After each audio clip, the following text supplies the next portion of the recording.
Bismillahirrahmanirrahim. Assalamualaikum warahmatullahi wabarakatuh. Kali ini saya akan menjelaskan tentang memahami historisitas fikih.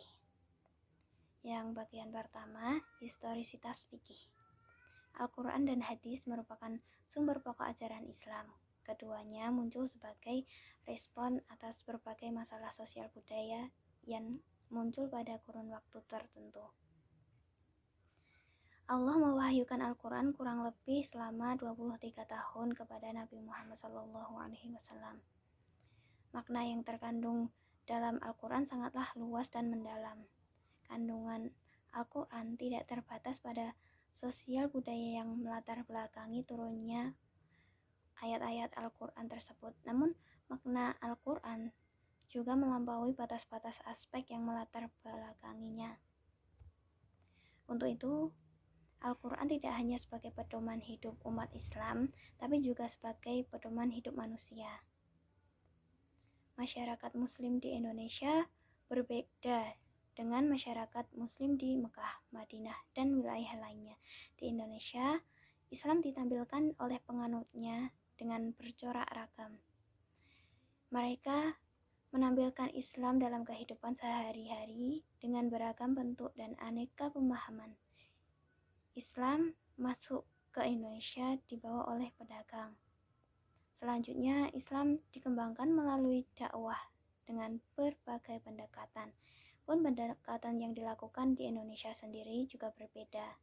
Pendekatan dakwah yang diterapkan oleh Wali Songo berbeda dengan pendekatan yang dilakukan oleh datuk-datuk di Sulawesi ataupun Sumatera.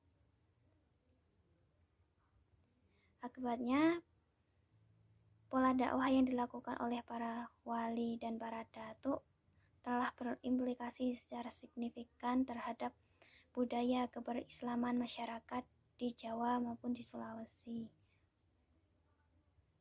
Di samping itu, Islam dikembangkan oleh para dai dengan berbagai latar belakang pendidikan. Di Indonesia terdapat 2 organisasi Islam sebagai representasi organisasi Islam. Contohnya yaitu Muhammadiyah dan NU. Semua meyakini dan mengklaim organisasi, aliran, dan mazhab mereka yang paling benar dan paling baik. Di Malaysia, pemerintah menetapkan mazhab Syafi'i sebagai mazhab negara untuk umat muslim. Sedangkan di Indonesia ada beberapa mazhab yang digunakan. Jika pemerintah menetapkan hanya satu saja, maka pemerintah akan berhadapan dengan masalah yang ada di masyarakat sendiri. Kemudian, stagnasi tasyrik Islam. Fikih merupakan produk kondisi sosiohistoris karena fikih merupakan hasil olah nalar manusia yang relatif dan lahir berdasarkan kondisi sosial budaya di masyarakat itu sendiri. Karena itulah fikih di suatu tempat belum tentu cocok di tempat lain walaupun dalam kurun waktu yang sama. Sebaliknya, boleh jadi fikih ditolak oleh masyarakat itu sendiri disebabkan oleh perubahan situasi dan kondisi. Faktor-faktor atau variabelnya yaitu tempat, zaman, situasi kondisi, dan subjeknya yaitu ahli fikih itu sendiri. Variabel-variabel tersebut sering terlupakan oleh manusia yang menerima warisan fikih. Akibatnya tidak jarang fikih dijadikan sebagai alat perpecahan dan legitimasi ekstremitas kelompok tertentu dan senjata untuk mendiskreditkan kelompok muslim lainnya. Idealnya, fikih menjadi instrumen bagi manusia untuk sampai kepada kehendak Tuhan. Dan manusia tidak diperalat oleh fikih. Tetapi faktanya, seringkali fikih ditempatkan dan dijunjung tinggi melebihi Al-Quran dan Sunnah. Kemudian, fenomena fikih generasi awal. Setelah wafatnya Rasulullah SAW, Tidak jarang para sahabat melakukan ijtihad karena tantangan hidup dan kondisi sosiohistoris yang sudah berbeda dengan masa Nabi Muhammad SAW. Terjadilah perbedaan pandangan di kalangan sahabat, khususnya kalangan Khulafaur Rasyidin. Padahal jarak antara mereka baik zaman maupun tempat masih terbilang sangat dekat.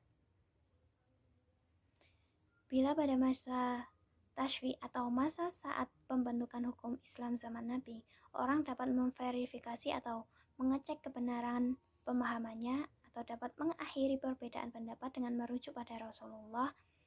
Tapi pada masa sahabat mereka harus merujuk kepada Al-Quran, hadis, dan ijtihad. Masalah-masalah terus muncul memasuki era tabi'in seiring dengan meluasnya kekuasaan Islam. Banyak yang meminta adanya gerakan ijtihad dinamis. Banyak persoalan masyarakat yang belum pernah muncul pada masa Nabi Shallallahu Alaihi Wasallam dan para sahabat. Meskipun ulama tabi'in berusaha merujuk kepada zaman Rasulullah dan sahabat, namun tuntutan ijtihad pun semakin mendesak. Dalam keadaan begitu, mereka terpaksa mengerahkan segenap potensi intelektualnya untuk menjawab persoalan berdasarkan otoritas Al-Quran dan Sunnah. Kemudian yang selanjutnya fenomena fikih di masa pembentukan mazhab.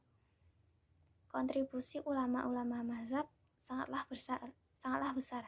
Juga sekaligus menjadi salah satu faktor yang secara signifikan mewariskan ikhtilaf atau perbedaan pandangan atau perselisihan yang berkepanjangan. Imam mazhab yang pertama yaitu Abu Hanifah. Abu Hanifah itu mengalami perpindahan kekuasaan dari Bani Umayyah ke Bani Abbasiyah. Dalam peralihan ini, Kufah merupakan pusat pergerakan. Meskipun begitu, menilainya tidak semestinya menaruh prasangka kepada adanya sentimen politik, lalu menolaknya secara seenaknya saja. Kemudian imam yang kedua yaitu Imam Malik yang nasabnya berakhir sampai Zu Asbah dari zaman. Kakeknya bernama Abu Amir, termasuk sahabat Rasulullah SAW. Kakeknya adalah seorang yang datang ke Madinah dan menetap di sana. Imam Malik lahir di Madinah dan berguru kepada ulama Madinah. Pertama kalinya ia belajar dari Abdurrahman bin Hurmuz. Beliau termasuk salah satu imam hadis yang terpercaya. Imam yang ketiga yaitu Imam Syafi'i. Pertentangan yang terjadi dalam materi fikih merupakan sebab kesibukan para ulama menyusun bangunan ilmu yang dinamakan usul fikih, yaitu kaidah-kaidah yang diikuti oleh ulama dalam proses pengambilan kesimpulan hukum-hukum fikih. Kemudian imam keempat yaitu Ahmad bin Hambal atau Imam Hambali. Imam keempat yaitu Imam Hambali. Beliau termasuk salah satu imam hadis yang sangat terkenal dengan kitab musnadnya yaitu Munad. Imam keempat yaitu Ahmad bin Hambal. Beliau termasuk salah satu imam hadis yang sangat terkenal dengan kitab musnadnya atau Munad Ahmad bin Hambal. Di samping 4 mazhab tadi dan 4 imam tadi, banyak mazhab dan kitab yang sudah terlupakan.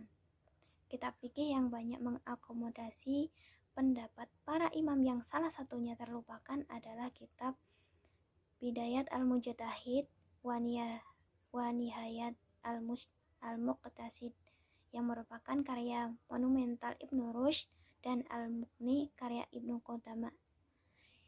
Kitab ini relatif lebih akomodatif dalam membentangkan sejumlah pendapat para imam mazhab fikih. Meskipun demikian, kitab itu lahir sebagai usaha dari penulisnya yaitu Ibnu Rushd untuk merespon kebutuhan umat Islam kala itu. Selanjutnya, ketika pintu ijtihad tertutup, penyebab keterhentian perkembangan kajian fikih adalah masa kodifikasi. Gerakan kodifikasi di satu sisi merupakan upaya untuk menyimpan khazanah ilmu dari para ulama, tetapi di sisi lain menjadi penyebab ulama berikutnya merasa cukup dengan apa yang telah tersedia. Mereka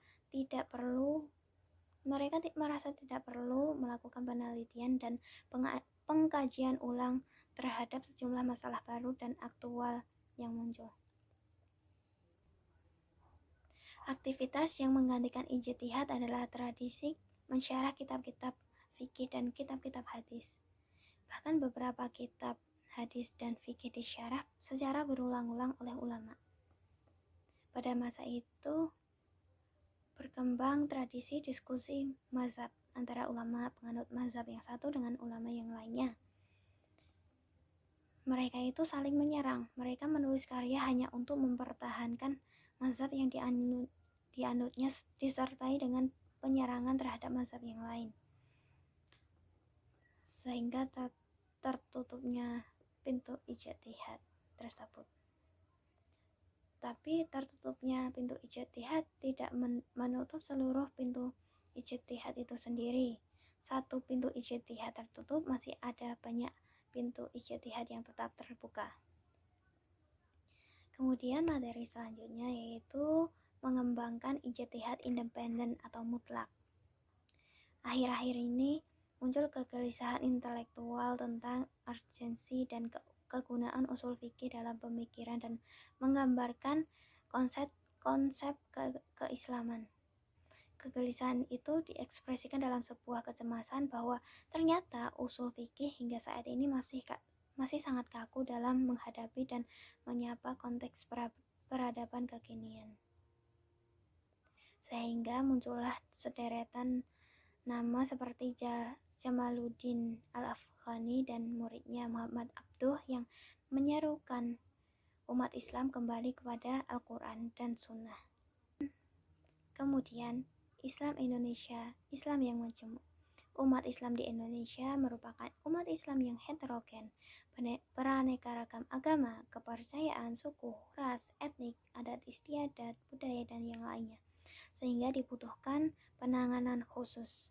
Indonesia merupakan negara dengan penganut Islam terbesar di dunia, sehingga umat Islam adalah umat mayoritas. Akan tetapi, terdapat beberapa wilayah dan provinsi di mana umat Islam merupakan minoritas.